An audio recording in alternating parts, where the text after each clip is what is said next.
ভবা পাগলা বললেন, কইতে শিখো সত্য কথা, এতে যদি হয় তোর মরণ অমর ফুলে রইবে গাথা। সত্যের জয় চিরকাল, ঝড় তুফানে ভাঙে না হাল, চুবন খেয়েও বাঁচে তারা, তাদের জীবন যায় না বৃথা। পাগলেরই গান। কিন্তু আমরা যদি মহাভারত পড়ি, যিনি কৃষ্ণ গিরিধারী, কুরুক্ষেত্রের অশ্ব বলগাধরী, অর্জুনের রথ পরে, স্বয়ং কৃষ্ণ নটবরে যুদ্ধকে পরিচালনা করে, সেখানে দুর্যোধনের পক্ষকে পরাজিত করবার তরে স্বয়ং কৃষ্ণ, কোনটা একটু বেশি আছে, স্বয়ং কৃষ্ণ কমলাক্ষী, হ্যাঁ বা যুধিষ্ঠিরকে বললেন ডাকি যে তোমার গুরুর কাছে একটা মিথ্যা কথা বলতে হবে, তাই নাহলে গুরু বধ হবে না। গুরুকে দ্রোণাচার্য। দ্রোণাচার্যের প্রতিজ্ঞা ছিল তার পুত্রের মৃত্যুর সংবাদ শোনা মাত্র যদি কখনো শোনে, সে ধনুর্বাণ ত্যাগ করবে। তাহলে যুদ্ধ শেষ। শ্রীকৃষ্ণ বলল, দাদা মিথ্যা কথাটা বলতেই হবে, কি যে দ্রোণাচার্যের পুত্র মারা গেছে, এই কথাটা বলতে হবে। নাম কি? অশ্বত্থামা। বলে এই মিথ্যা কথা আমি বলতে পারবো না, আমি যুদ্ধে হেরে যাই তাতে আমার কোনো বাধা নাই, কিন্তু আমি সত্যকে ত্যাগ করতে পারবো না। অশ্বত্থামা নামে একটা হাতি ছিল। কৃষ্ণ ওই হাতিটাকে বধ করালো। বলে দাদা তাহলে একটা কাজ করো, ঘুরিয়ে ফিরিয়ে বলো যে অশ্বত্থামা হত ইতি, ছোট্ট করে বলবে নর নহে গজ, মানে মানুষ না হাতি। এইটা হচ্ছে যুদ্ধের কৌশল। যেমন পাকিস্তানের যুদ্ধের ওরা দিক বিদিক হারিয়ে ফেলছিল, ওরা একেবারে বিদিক হয়ে গেছে ভারতের প্রত্যাঘাতে। ওরা চীনের পা ধরছে, আমেরিকার পা ধরছে, আমাদের আর যুদ্ধের দরকার নাই, আপনারা আসেন মধ্যস্থতা করেন। আর ভারত সনাতন ধর্মী, আমেরিকা থেকে বলল ঠিক আছে তাহলে যুদ্ধ বিরতি ঘোষণা করা হোক, যুদ্ধ তো ভালো জিনিস নয়। এই জায়গায় ভারতের একটা প্লাস পয়েন্ট আছে। সারা পৃথিবী দেখলো যে ভারত যুদ্ধ চায় না, ভারতকে দিয়ে যুদ্ধ করানো হয়। ভারত কখনো যুদ্ধ চায় না। তুমি উগ্রপন্থী পাঠিয়ে ভারতের নারীদের কাছে, পুরুষদের কাছে কোন ধর্মের মানুষ সেই পরিচয় নিয়ে তারপর তাদের সামনে, স্ত্রীর সামনে, সন্তানের সামনে গুলি করে করে, এই কথা বলে না, পুরুষগুলোকে মেরেছ। ওই উগ্রপন্থীদের ডেরা ছাড়া ভারত আর কোনো কাউকে গুলি একটাও করেনি। ডেরাগুলো ভাঙবার জন্য আক্রমণ করেছে, তাই তো বারবার বলছে ভারত, আমরা পাকিস্তানি সৈন্যদের সঙ্গে যুদ্ধ করতে চাই না, পাকিস্তানি সাধারণ নাগরিকদের সঙ্গে আমাদের কোনো যুদ্ধ নাই, কিন্তু উগ্রপন্থীদের আমরা রাখবো না। এই উগ্রপন্থী মারা গেল, পাকিস্তানের সৈন্যরা তাদের গান স্যালুট দিয়ে একেবারে শহীদ বানাইয়ে। তার মানে কি তুমি সব কয়টাই উগ্রপন্থী? যদি আমার ছেলে ডাকাতি করে আর সেই ছেলেকে যদি আমি সাপোর্ট করি, তাহলে আমিও ডাকাত। ঠিক আছে না ঠিক আছে বলেন? আমার ছেলে যদি খুন করে আর আমি যদি আমার ছেলেকে সাপোর্ট দেই, না আমার ছেলে খুব ভালো ছেলে, খুব ভালো ছেলে, ওকে শুধু শুধু বলা হচ্ছে, আমি জানি যে ও খুন করে, ডাকাতি করে, চুরি করে, ভণ্ডামি করে, তাহলে আমিও সমান দোষে দোষী হব। দেখেন ভারত যুদ্ধ থামিয়ে দিল, থামানোর পরে ওরা আবার আরম্ভ করলো ভারতের উপরে আক্রমণ। এইটাই ওদের কৌশল ছিল যে আমরা একটু, এর মধ্যে ৮,০০০ কোটি টাকা বিশ্ব ব্যাংক থেকে নেওয়া হয়ে গেল। ও তো দেউলিয়া হয়ে যাচ্ছিল। ৮,০০০ কোটি টাকা নিয়ে হাতটাকে শক্ত করে মারো, আবার ভারতকে মারো। বিশ্ব কি দেখলো? ভারত কিন্তু যুদ্ধ চায় না, তাদের দিয়ে যুদ্ধ করানো হচ্ছে। আন্তর্জাতিক ক্ষেত্রে, কূটনৈতিক ক্ষেত্রে ভারতের জয় হয়েছে, ভারত জয়লাভ করেছে। শান্তি চায়, যুদ্ধ চায় না। যুদ্ধ করতে গেলে কিছু কলা কৌশল অবলম্বন করতে হয়। তাই কৃষ্ণ যুধিষ্ঠিরকে বলল, তুমি ঘুরিয়ে বলো, অশ্বত্থামা হত ইতি নর নহে গজ। তাহলে যুধিষ্ঠির কিন্তু মিথ্যা কথা বলেনি, যুধিষ্ঠির সত্যি কথাই বলেছে, একটাও মিথ্যা কথা বলেনি। অশ্বত্থামা হত ইতি, হ্যাঁ অশ্বত্থামা মরে গেছে। ইতি মানে এইদিকে। একটা ইতি শব্দের বহু রকম ব্যাখ্যা আছে। পূজনীয় বাবা আমার প্রণাম গ্রহণ করিবেন, মাকে আমার প্রণাম দেবেন। অনেক দিন দেখা পাই না, তাই বড় চিন্তায় আছি, মাঝে মাঝে একটু খবর দিও বাবা, তাই না? ইতি তোমার দুলাল, এই ইতি মানে শেষ, এই ইতি মানে শেষ। কৃষ্ণকে খুঁজিতে রাধা ইতি উতি ঘোরে। এই উতি মানে, এই ইতি উতি মানে এদিকে ওদিকে। বাংলা সাহিত্য খুবই কঠিন, একটা কথার আটটা অর্থ। বুঝতে পারছেন কি বলছি? তাহলে কৃষ্ণকে খুঁজিছে রাধা, ইতি উতি ধরে এদিক ওদিক ধরে খুঁজছে। তাহলে অশ্বত্থামা হত ইতি এদিকে কি নর নহে, নর নহে। নর মানে কি বলেন? নর মানে কি? নর নরৌ নরা, নরম নরৌ নরান, নরেন নরে কি কি, নরেভ্য নরেভ্যাম, এগুলো পড়ছি না আগে? এগুলো খুব সম্ভব ক্লাস 9-এ 10-এ ছিল, মনে আছে তো? এইটা কি এইরকম হবে? এইটা ছিল না? তাহলে নর মানে মানুষ, পানি মানে জল, হাত। হ্যাঁ, এই জায়গায় তো কায়দা সংস্কৃতে। পানি মানে হাত। বলে না পানি গ্রহণ করিয়াছে, মানে কি জল দেশে তাই খাইছে, হাত ধরিছে। কায়দা আছে, অত সোজা না। তাহলে নর নহে মানুষ নহে, গজ, গজ মানে কি হাতি। কই মিথ্যা কথা কইছে? কই দেখাও, দেখাও যে কোন জায়গায় মিথ্যা কথা বলিস। যুদ্ধের কৌশল খাটাইছে, যুদ্ধের কৌশল এটা, মিথ্যা কথা বলেনি। তুমি বুঝতে পারছো না? অশ্বত্থামা হত ইতি নর নহে গজ। এই জায়গায় মিথ্যা কথা কোন জায়গায় আসলো? ওরে ডাক দাও, প্রমাণ দিক। এইদিকে আসবে না, অত সোজা না। তাহলে আসো, ভগবান শ্রীকৃষ্ণ কিন্তু চলে আসো। বলো ভবা পাগলা কি জয় ভবা। গান আরম্ভ করি, জয় ভবা।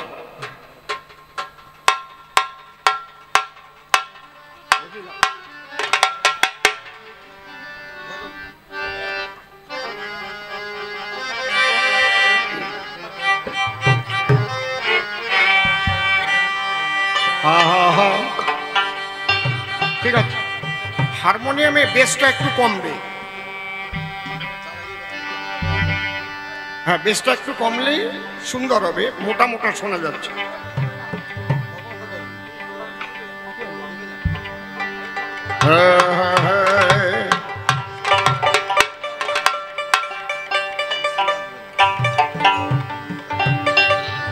নদী ভরা ঢেউ, হ্যাঁ নদী ভরা ঢেউ, বোঝে না তাকে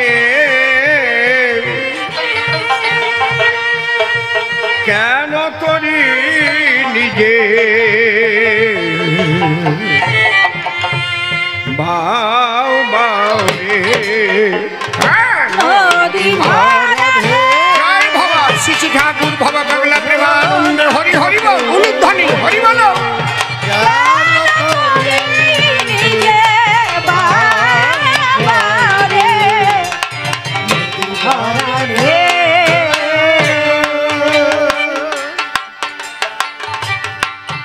ভরসা করি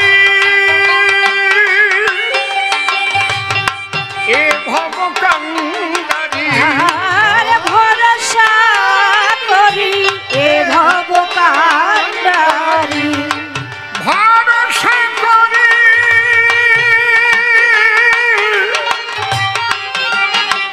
নিশয় বাজা সুর আগে বান তারপরে বাজা ভরসা করি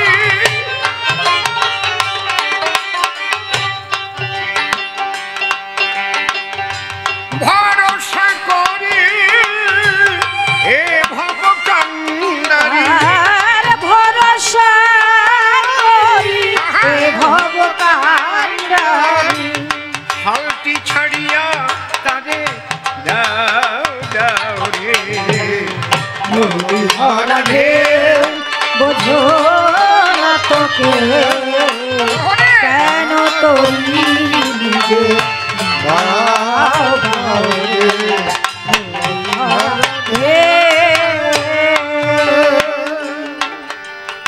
শ্রী ঠাকুর ভবা পাগলা তার গানের মধ্যে জগতের কল্যাণের জন্য তিনি সবকিছু রেখে গেছেন। তার গান, তার যে সঙ্গীত মালা, তার মধ্যেই কথা বলবে ভবা পাগলা।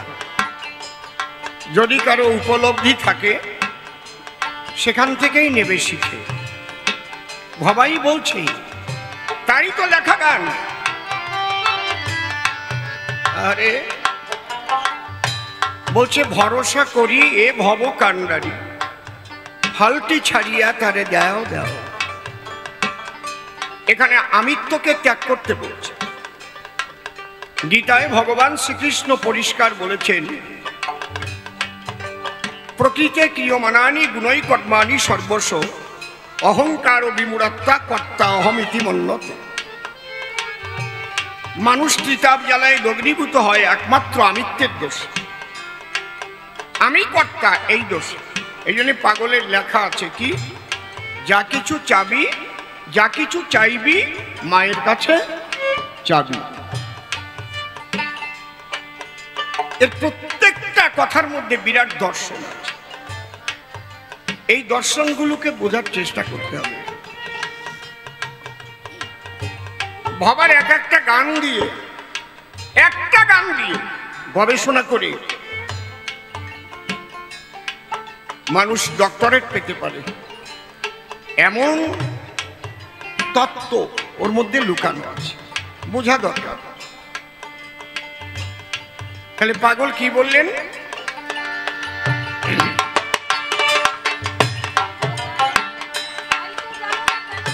বাইতে জানো না করি কেন ধরো মন মাঝি কি হলো রে মাতা। বাইতে জানো না কেন ধরো হাল, মনে মাঝি তাই হলো রে মাতা।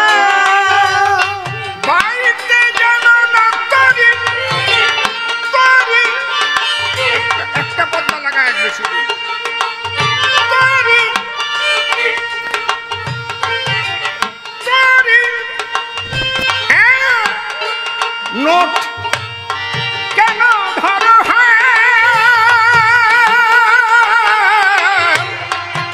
মনে মাঝিটি হলো রে মাতা। বাইতে জানো না তোরি কেন ধরো হাল, মনে মাঝি তাই হলো রে মাতা। তুমি বুঝাইয়ে বলো তারে যেতে হবে পারে।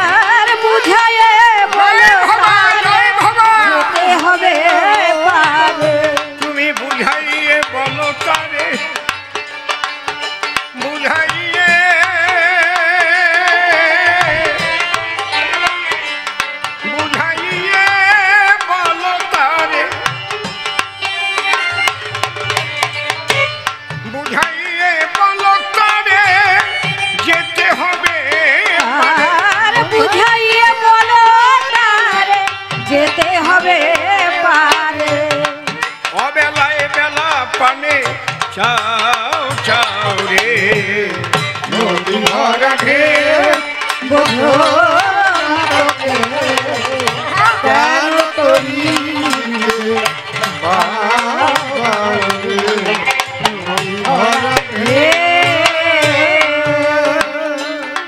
বাড়িতে ছিল তরি পাগলা ভবা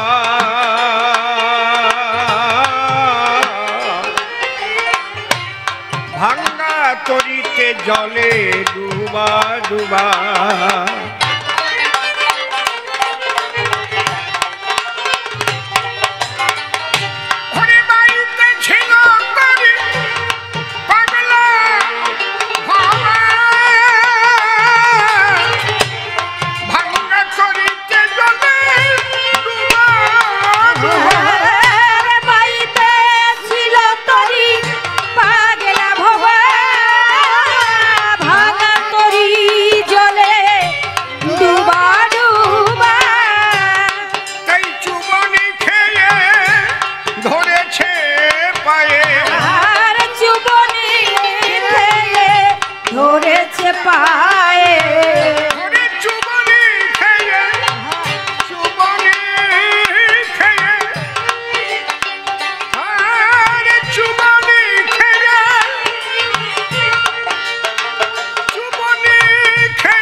ঠাকুর ভবা পাগলার যুগল পদ্ম হৃদ পদ্মে করে আরাধ্য শুদ্ধ চিত্তে প্রণতি জানাই।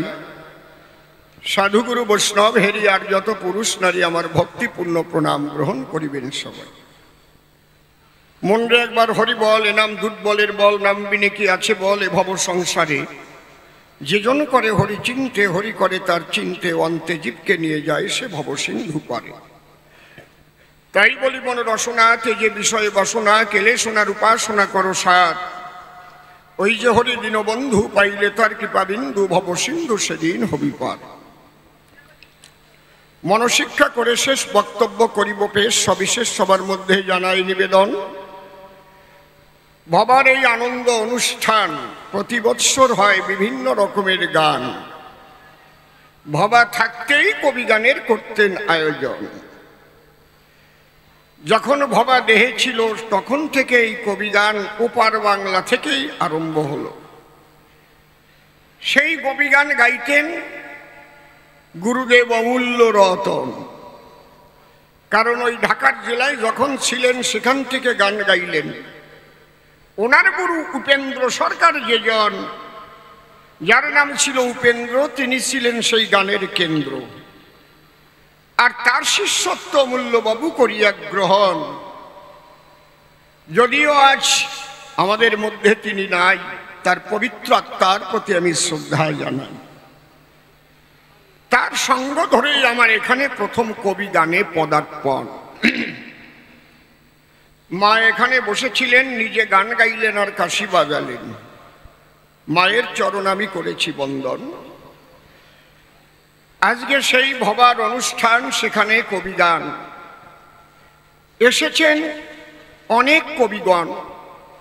প্রত্যেকের গান শুনবার তরে আমি আগেই নিবেদন জানাই করজোড়ে, আপনারা পরাণ ভরে সকলের গান করিবেন শ্রবণ। বিপক্ষের কবি যিনি নির্মল হলেন, তিনি প্রশ্ন করেছে তিনখানি, আপনারা শুনেছেন সুধীজন। প্রথম প্রশ্ন করেছে গান মিথ্যা বলতে বলায় কৃষ্ণ ভগবান। আর দেখলাম ভবার গান সত্যের প্রতি জোর তিনি দিলেন সর্বক্ষণ। আমি গান গাইবার আগে দাঁড়াই আপনাদের পুরো ভাগে। একটি বক্তব্যের দ্বারায় দাঁড়িয়ে সভায় বুঝাইছি বিলক্ষণ। আমি বুঝালাম তাই, যুধিষ্ঠির মিথ্যা বলে নাই, এটা যুদ্ধের কৌশল করেছিল অবলম্বন। এইবার আরেকটু ব্যাখ্যা দিয়ে যাচ্ছি বুঝাইয়া। মিথ্যা বললেও যুদ্ধে অপরাধ হয় না কদাচন। এটা কোন ক্ষেত্র? যুদ্ধক্ষেত্র। দেশ কাল পাত্র বিচার করে জ্ঞানীগুণী বুদ্ধিমানরা চলে ফেরে। আমি কোন স্থানে আছি, সময়টা কি, পাত্রকে আমার সঙ্গে, তাই না? যেমন বিআইন যদি সাথে থাকে, যদি খোঁচাও দেয় বিআইনকে, তাতে কি কেস হয় নাকি? কায়দা আছে বিআইন, ঠিক কি না? কিন্তু নিজের মাসিমা কিন্তু মাওইমাকে সঙ্গে করে বা পিসিমাকে সঙ্গে করে যদি খোঁচাখুচি করে, তাহলে শর্ট দিয়ে দাঁত ভেঙে দেয় একেবারে। হ্যাঁ, ফাজিল কোথাকার, খোঁচা দেওয়ার জায়গা পাইস না, ঠিক না? তাহলে দেশকাল পাত্র অনুসারে যারা চলতে পারে তাদের অসুবিধা হয় না কদাচন। আমি সবাই বলি, অত্র দেশটা ছিল যুদ্ধক্ষেত্র, কালটা ছিল, সময় ছিল যুদ্ধের সময়, তাই না? তাহলে উদ্দেশ্য কি? কৃষ্ণের উদ্দেশ্য এইটা বোঝা দরকার অবশ্য। ধর্মরাজ্য প্রতিষ্ঠা করতে চায়, তাই নাহলে যুদ্ধের দরকারটা কি ছিল বলুন তো আমায়? কৃষ্ণের উদ্দেশ্য একমাত্র, দাঁড়িয়ে বলি সভায় অত্র, অধর্মকে শেষ করে ধর্মরাজ্য প্রতিষ্ঠা করবে হস্তিনাপুরে। এই উদ্দেশ্যে কুরুক্ষেত্র যুদ্ধ সম্বলিত হয়। তাহলে ধর্মরাজ্য প্রতিষ্ঠা করতে গেলে সেই উদ্দেশ্য যদি মিথ্যা কথা বলে তাতে পাপ লাগে না গায়ে। জয় বাবা, বোঝা গেল কি? উদ্দেশ্য নিয়ে সদা বিচার হবে। যখন মানুষ আত্মস্বার্থের জন্য মিথ্যা কথা কবে তখন পাপ লাগবে তার গায়ে। কিন্তু দাঁড়িয়ে বলি সভাতে, যদি মিথ্যা বলে দেশের স্বার্থে বা জনকল্যাণার্থে, সেই মিথ্যায় পাপ নাহি হয়। দেখবেন আপনারা মহাভারত পড়ে লেখা আছে তার ভিতরে, যে মিথ্যা কহিলে হয় মানব কল্যাণ, মনে রেখো সেই মিথ্যা সত্যের সমান। এই নির্মল সরকার নাম ধরে আমি দাঁড়াইলাম সবার সদন, এই স্বনাম করিলাম গ্রহণ। আমার বিপক্ষীয় বক্তা যিনি, বসে শুনুন জ্ঞানী গুণী, আমার শ্রদ্ধেয় গুরুদেব শিব সরকার গুণমণি। তাই তানার জায়গায় তানাই রেখে খুলে বলি সবার বাকে, এই বাবুর ভূমিকায় বাবুকে দিয়ে আমি তার কাছে কিছু অজানা কথা জানবার তরে প্রশ্ন করব উত্থাপন। দাঁড়িয়ে বলি সভা সান্নিধ্যে আমার কথা বলার মধ্যে যদি কোনো রকমের ভুল ত্রুটি হয়ে যায়, কারণ আমি সবাই করি বর্ণনা গুরুদেবের সঙ্গে আলোচনা। এই আলোচনা তো সহজ না, গুরুর সঙ্গে কোন কথা বলতে কখন কি অপরাধ জন্মায়। তাই এই জন্যে বারে বারে গুরুদেবের চরণ ধরে এমনি ভাবে ক্ষমা ভিক্ষা চাই। আমার কথার মধ্যে যদি কোনো ত্রুটি হয়ে থাকে আমি বলি তোমাকে ক্ষমা করে জায়গা দেবে ওহে মোর গুরু গোসাই। যাকে দাঁড়িয়ে বলি সবার ঠাই, এইবার আমি প্রশ্নের মধ্যেই যাই।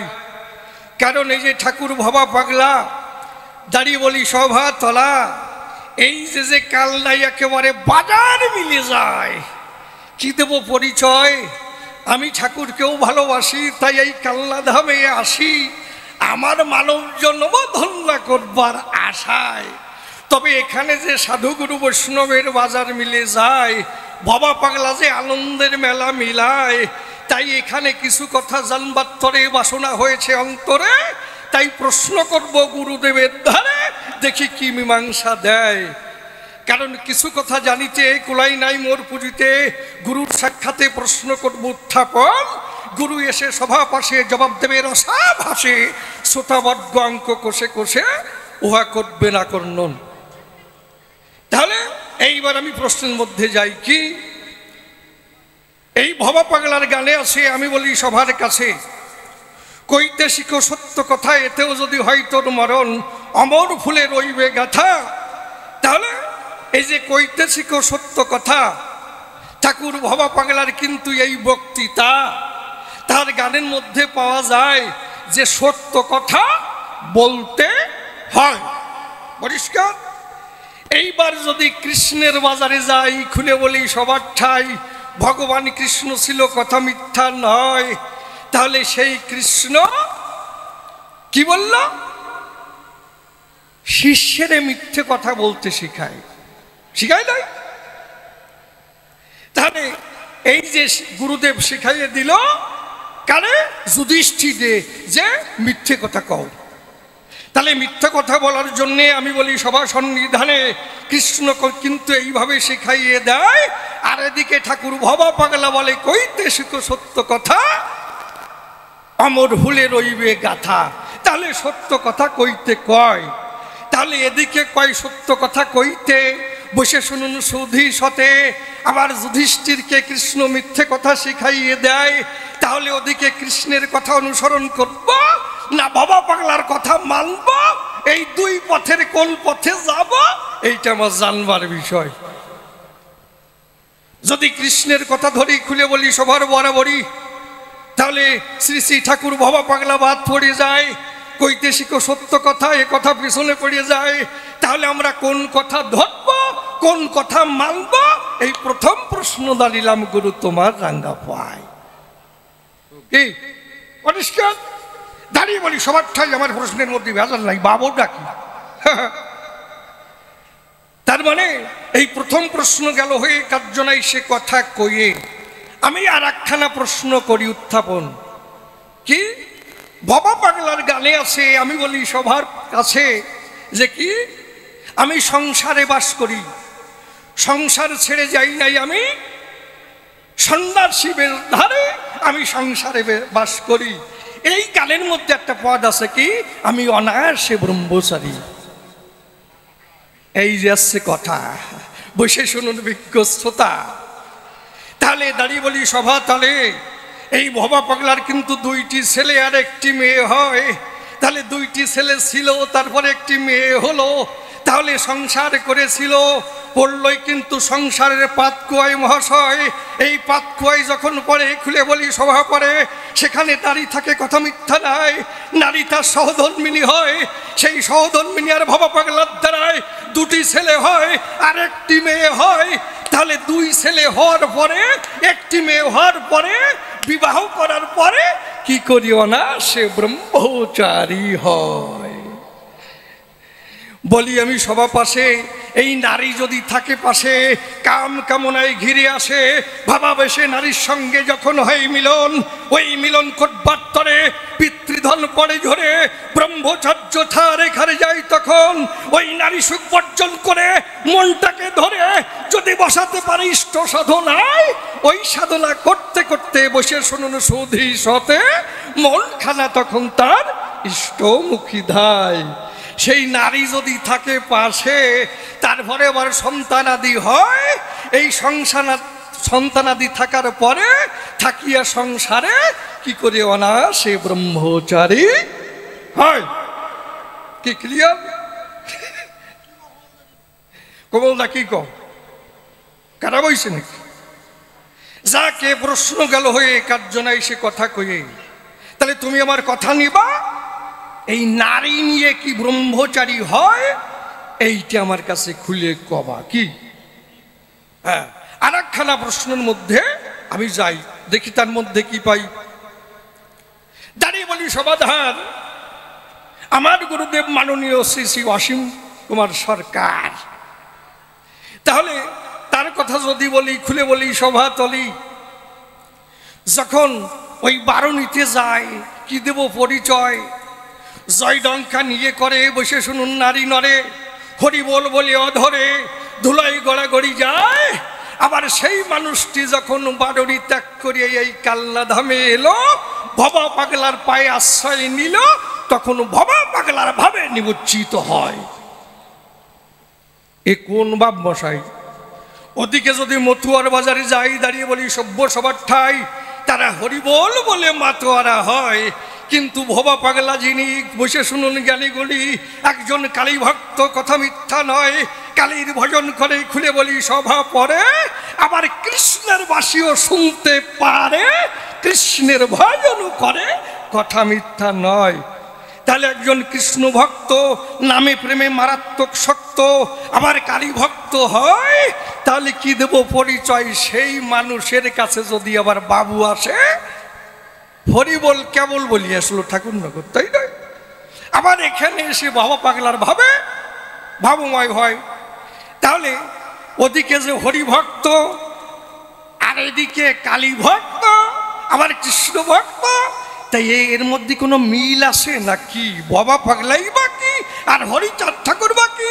এই বাবা পাগলার ভাব কি, হরিচাঁদ ঠাকুরের ভাব কি, কৃষ্ণের ভাব কি, কালীর ভাব কি? এ কোনো মিল আসে না ফাঁক আছে? এইটা আমার জানবার অভিপ্রায়।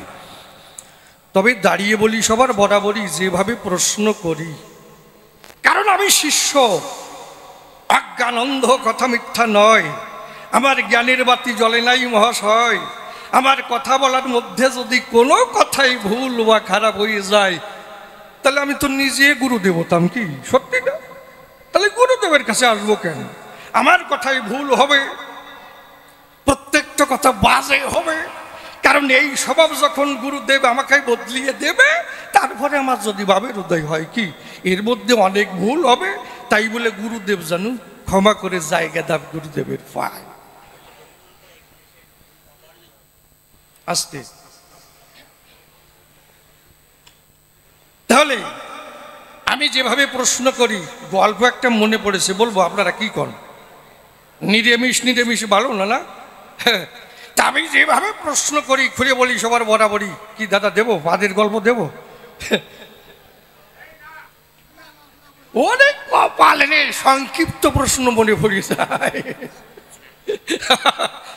শোনেন, আমি যে সংক্ষিপ্ত প্রশ্ন করি, তুমি যেন সংক্ষিপ্ত জবাব দিয়ে চলে যাইয়ে না। কেমন? একটা ছেলে বাইরে লেখাপড়া করে, ওর বাবার একটা পাটের ব্যবসা আছে, পাটের গুদাম আছে। যখনই টাকা পয়সার প্রয়োজন হয়, ছেলেটা বাবার কাছে চিঠি লেখে। চিঠি কি 7-8 পাতা। পূজনীয় বাবা, তুমি আমার প্রণাম নিও, মাকে আমার প্রণাম দিও, তুমি কেমন আছো, মা কেমন আছে, পাড়ার সবাই কেমন আছে, অঞ্চলের সবাই কেমন আছে, আমাদের যে গাভীটি ছিল কি বাচ্চা হতে পারে, কি কালার হতে পারে, তারপরে বাচ্চা হবার পরে কয় কেজি দুধ হতে পারে। শেষে লিখে আমার টাকার প্রয়োজন। ওর বাবা বলে এই টাকার কথা বললেই তো হয়ে যায়, এত পাতা লেখার কি প্রয়োজন নাকি? তুই একটু সংক্ষিপ্ত করে লিখতে পারিস না? জানিস না আমি ব্যবসায়ী মানুষ, অত বড় চিঠি আমার পড়ার টাইম আছে? ছেলেটা রাগ হয়েছে, ও আমি বিদেশে থাকি, বাবা মায়ের মুখ দেখতে পাই না, একটু বড় করে চিঠি লিখি, তাই বাবার পড়ার টাইম হয় না। আজকে সংক্ষিপ্ত লিখবো, এমন সংক্ষিপ্ত লিখবো ভাই, বাবারও বোঝার কায়দা নাই। ছোট্ট একটি কাগজ ধরে রাগে রাগে লিখছে, পূজনীয় বাবা, নাই টাকা, পকেট ফাঁকা, ইতি তোমার খোকা। তা ওই চিঠি ওর বাবার কাছে পৌঁছানোর আগের দিন কি বলবো রে বাপ, ওর বাবার পাটের গুদামে আগুন লেগে গুদামখানা পুড়ে হয়ে গেছে সাপ।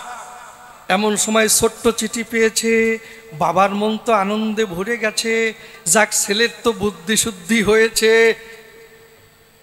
তবে সংক্ষিপ্ত করে লিখতে বলেছি, এখন খুলে দেখে ওরই সর্বনাশ। পূজনীয় বাবা, নাই টাকা, পকেট ফাঁকা, ইতি তোমার খোকা। ওর বাবা বলে, এই আমার বুদ্ধিও চোখা, তুই আমারে বানাস বোকা। আমিও জবাব দেবো ওই চিঠির উল্টো পিঠে, অন্য কোনো কাগজ লাগাবো না। তা বাবা জবাব দিচ্ছে, ছেলে কি লিখেছিল?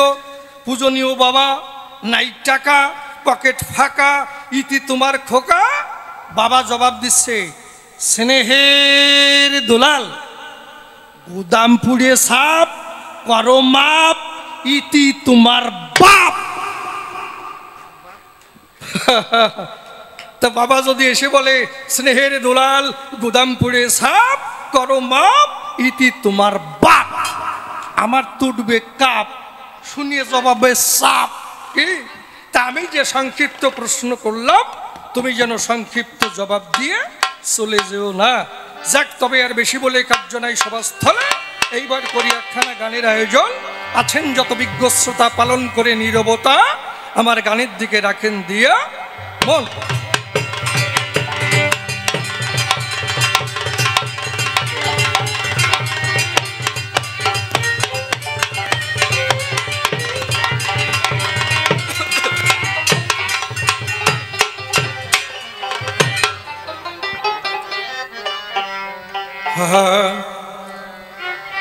ওই আমি বুঝলাম না যে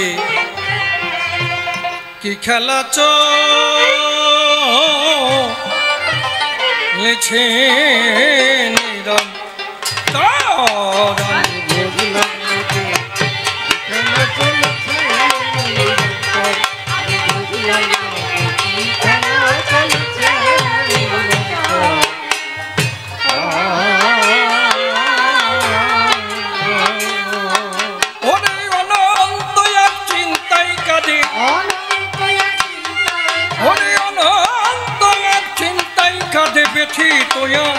মারন্ত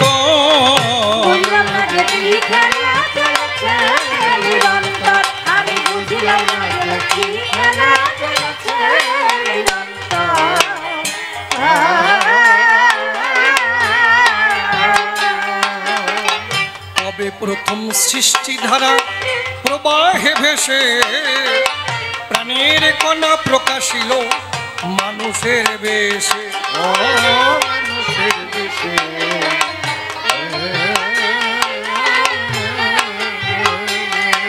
এসব যার ইচ্ছায় হয়েছে কেসে, এসব যার ইচ্ছায় হয়েছে কেসে, তারই খুঁজি জীবন ভর।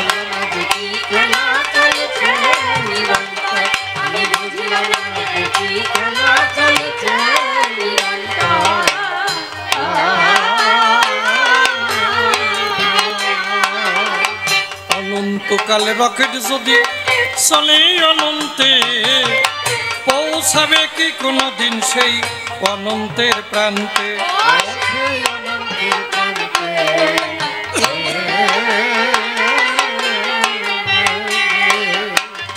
অনন্তকাল রকেট যদি চলে অনন্তে, পৌঁছাবে কি কোনো দিন সেই অনন্তের প্রান্তে?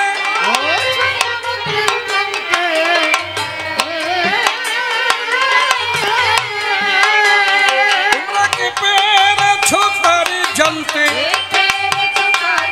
তোমরা কি পেরেছ তারি জানতে অনন্ত প্রেমের ঈশ্বর?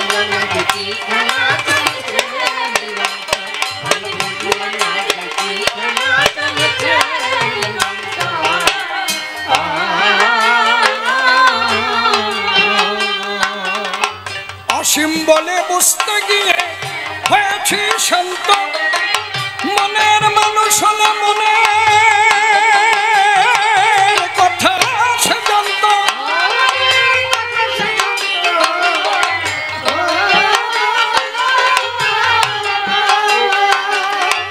অসীম বলে বুঝতে গিয়ে হয়েছি শান্ত, মনের মানুষ হলে মনের কথা সে জানত।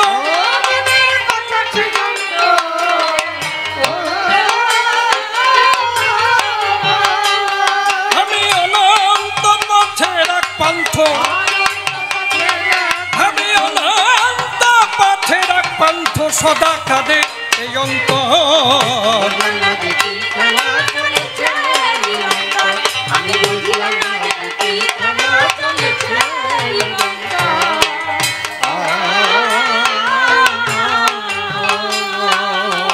যেভাবেতে প্রশ্ন করলেন দাঁড়িয়ে সভায়, আপনারা বসে বসে শুনলেন সুধিচয়।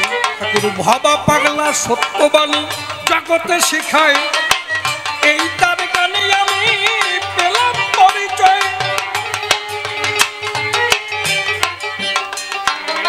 শ্রীকৃষ্ণ যুধিষ্ঠিরকে দিয়ে মিথ্যা কথা কয়, এই মিথ্যা কৃষ্ণ কিন্তু জগতে শিখায়। কোন পথ মানবই আমরা শুনতে বটে চাই, কাহার কথাই মান্য দেব জবাব আমি চাই। একখানা প্রশ্ন করেছি দাঁড়িয়ে সভায়, আপনারা বসে বসে শুনলেন শুধু জয়। নারী নিয়ে এ জগতে কি করে ব্রহ্মচারী হবে, সেই তত্ত্ব সভা মুঝে আমায় খুলে কবে। দুটি ছেলে একটা মেয়ে থাকতে বর্তমান, ব্রহ্মচার্য কেমন হবে দাও তার সমাধান। আর একখানা প্রশ্ন করেছি সভ্য সবার ঠাই, আজ আমি তাহার জবাব পরিপূর্ণ চাই। অসীম বাবু হরিবল বলে ধুলাতে পতন, এইখানেতে প্রশ্ন করেছি সবারই সদন। আবার ভাবা বাংলার কাছে এসে ধরা বটে যায়, ভাবা বাংলার ভাবে কিন্তু সেজন ভাবুক হয়। এই ভাব আলোচনা করে সভ্য সবার ঠাই, পরিষ্কার বুঝাইয়া দেবে ইহার জবাব চাই। হরিনামের কি মাহাত্ম্য জানিবারে চাই, ভাবা বাংলার কি ভাব বলো সবার তাই। এই সব ভাব ভাবের মধ্যে কোনো মিল আছে নাকি, ভালো করে জবাব দিও দিও না ফাঁকি। তবে প্রশ্নকর্তার বেশি বলা নিষ্প্রয়োজন, ওই আমার মতো ভাবে কানে করবো সমাপন। এরপরে জবাবদাতা সবাতেই আসিবে, তাহার ভাবের কথা খুলিয়া বলিবে। দেখি এরপরে এসে কোন কথা কয়, কোন ভাবের ভাবধারায় উঠাইয়ে লয়। অন্তরে অন্তরে হব আমি সুখী, জবাব দিতে যখন থাকবে না আরে বাকি। এই গুরুদেবের সে চরণে প্রণতি জানাই, তাহার যা ইচ্ছা বটে করে জানতাই। বুঝতি কান্ডারি হয়ে বসে কারো নাই, ভাঙাতরি হলো তার পারি উঠে যায়। উঠুক না তোমার উঠুক তোমার ধরুকারি, ভাঙাতরি হলে তাহার উঠে যাবে পারি। যাক তবে বেশি বলে নাই প্রয়োজন, আমার মতো ভাবে কেন করবো সমাপন। এদিকে আছেন আমার যত ভক্তগণ, মন্দনা করে যাই সবার চরণ ধুলি দেবেন আমার শিরে চলে যাই। এদিকে আছেন আমার মাতৃজাতি প্রণাম করে যাই সব সম্প্রতি। এই পর্যন্তই আমার ভাব সাঙ্গ হয়ে গেল। জয় জয় ঠাকুর বাবা।